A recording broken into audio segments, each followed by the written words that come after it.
ಪ್ರಿಯ ವಿದ್ಯಾರ್ಥಿಗಳೇ,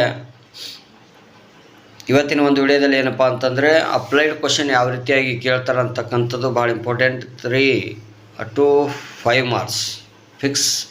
ಏನಪ್ಪ ಅಂತಂದರೆ ಅಪ್ಲೈಡ್ ಕ್ವಶನ್ ಬಂದೇ ಬರ್ತದೆ. ಅದಕ್ಕೆ ಯಾವ ಚಾಪ್ಟರ್ನಿಂದ ಅಪ್ಲೈಡ್ ಕ್ವಶನ್ ಕೇಳ್ತಾರೆ ಅಂತಕ್ಕಂಥದ್ದು, ಯಾವ ಟೈಪ್ ಇರ್ತಾವೆ ಅಂತಕ್ಕಂಥದ್ದು ಇವತ್ತಿನ ಒಂದು ವಿಡಿಯೋದಲ್ಲಿ ನೋಡಿರಿ. ವಿಡಿಯೋನ ಸ್ಕಿಪ್ ಮಾಡದೆ ನೋಡಿರಿ. ಹೌದಾ, ಎಕ್ಸಾಮಲ್ಲಿ ಯಾರು ಫೇಲ್ ಆಗಬೇಕಂತ ಅಂದ್ಕೊಂಡಿರಿ ಅವ್ರು ಮಾತ್ರ ಈ ವಿಡಿಯೋನ ಸ್ಕಿಪ್ ಮಾಡ್ತಾರೆ. ಹೌದಾ, ಪಾಸ್ ಆಗೋರು ಮಾತ್ರ ಈ ವಿಡಿಯೋನ ಕೊನೆವರೆಗೂ ನೋಡ್ಬೋದು. ಓಕೆ, ರಾಸಾಯನಿಕ ಕ್ರಿಯೆಗಳು ನೋಡ್ರಿ. ಕಬ್ಬಿಣದ ಗೇಟ್ ಮೇಲೆ ಜಂಗು ಏಕೆ ಬರುತ್ತದೆ ಅಂತಂದರೆ, ಕಬ್ಬಿಣವು ಆಮ್ಲಜನಕ ಮತ್ತು ತೇವಾಂಶದೊಂದಿಗೆ ಕ್ರಿಯೆಗೊಳ್ಳುತ್ತದೆ. ಜಂಗು ಐರನ್ ಆಕ್ಸೈಡ್ ಉಂಟಾಗುತ್ತೆ, ಇದು ಆಕ್ಸೀಕರಣ ಕ್ರಿಯೆ ಅಂತ ಕರಿತೀವಿ. ಬೆಳ್ಳಿ ಆಭರಣ ಕಪ್ಪಾಗುವುದು ಏಕೆ? ಯಾಕೆ ಕಪ್ಪಾಗ್ತದೆ ಅಂತಂದರೆ, ಬೆಳ್ಳಿ ಗಾಳಿಯಲ್ಲಿರುವ ಗಂಧಕದೊಂದಿಗೆ ಕ್ರಿಯೆಗೊಳ್ಳುತ್ತದೆ, ಸಿಲ್ವರ್ ಸಲ್ಫೈಡ್ ಉಂಟಾಗುತ್ತದೆ. ಇಷ್ಟು ನೆನಪಿಡಿ. ನೆಕ್ಸ್ಟ್ ಅಧ್ಯಾಯ ನೋಡ್ರಿ, ಆಮ್ಲ, ಕ್ಷಾರ ಮತ್ತು ಉಪ್ಪು. ಇದರಿಂದ ಕೇಳ್ತಕ್ಕಂಥದ್ದು ಅಜೀರ್ಣ ಸಮಸ್ಯೆಗೆ ಆ್ಯಂಟಾಸಿಡ್ ಯಾಕೆ ಕೊಡುತ್ತಾರೆ ಅಂತಂದರೆ, ಕೊಡೋಕ್ಕೆ ಕಾರಣ ಏನಪ್ಪ ಅಂದರೆ ಅಜೀರ್ಣದಲ್ಲಿ ಅತಿಯಾದ ಆಮ್ಲ ಇರುತ್ತದೆ, ಆ್ಯಂಟಾಸಿಡನ್ನು ನಿಷ್ಕ್ರಿಯಗೊಳಿಸುತ್ತದೆ.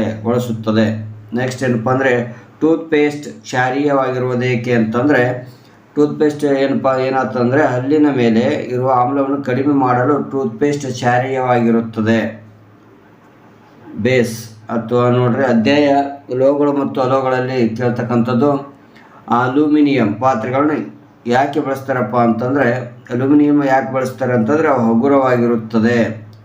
ಮತ್ತೇನಪ್ಪ ಅಂದರೆ ಕಣ್ಮರೆ ಆಗುವುದಿಲ್ಲ, ಕೊರಜನ್ ಕಡಿಮೆ ಇರ್ತದೆ, ಉಷ್ಣವನ್ನು ಚೆನ್ನಾಗಿ ಏನು ಮಾಡ್ತದೆ ಸಾಗಿಸುತ್ತವೆ.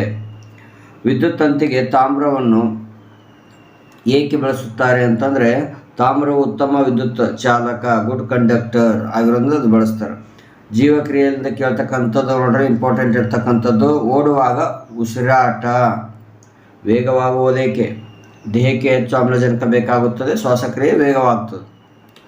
ಸಸ್ಯಗಳಿಗೆ ಸೂರ್ಯಪ್ರಕಾಶ ಏಕೆ ಬೇಕು? ಸೂರ್ಯನ ಬೆಳಕು ಏಕೆ ಬೇಕಪ್ಪ ಅಂತಂದರೆ, ಸಸ್ಯಗಳು ಆಹಾರ ತಯಾರಿಸಲು ಸೂರ್ಯನ ಬೆಳಕು ಬೇಕು. ನೆಕ್ಸ್ಟ್ ಏನಪ್ಪ ಅಂದರೆ, ನಿಯಂತ್ರಣ ಮತ್ತು ಸಂಯೋಜನೆಯಿಂದ ಬರ್ತಕ್ಕಂಥದ್ದು ಯಾವುದಪ್ಪ ಅಂದರೆ, ಬಿಸಿ ವಸ್ತುವನ್ನು ತಾಕಿದಾಗ ಕೈ ತಕ್ಷಣ ಹಿಂದಕ್ಕೆ ತೆಗೆದುಕೊಳ್ಳುವುದೇಕೆಪ್ಪ ಅಂದರೆ ರಿಫ್ಲೆಕ್ಷನ್ ಆಗ್ತದೆ. ಅದು ನರಮಂಡಲ ತಕ್ಷಣ ಪ್ರತಿಕ್ರಿಯೆ ನೀಡ್ತದೆ, ಅದಕ್ಕಾಗಿ ನಾವು ತಗೋತೀವಿ. ಅಧ್ಯಾಯ ಬೆಳಕಿನಿಂದ ಕೇಳ್ತಕ್ಕಂಥದ್ದು ನೋಡ್ರಿ, ಬೆಳಕಿನಲ್ಲಿ ನಾವು ಕನ್ನಡಿಯಲ್ಲಿ ಮುಖ ನೋಡಲು ಸಾಧ್ಯವಾಗುವುದೇಕೆ ಅಂತಂದರೆ, ಬೆಳಕಿನ ಪ್ರತಿಫಲನದಿಂದ ಚಿತ್ರ ನಿರ್ಮಾಣವಾಗುತ್ತದೆ.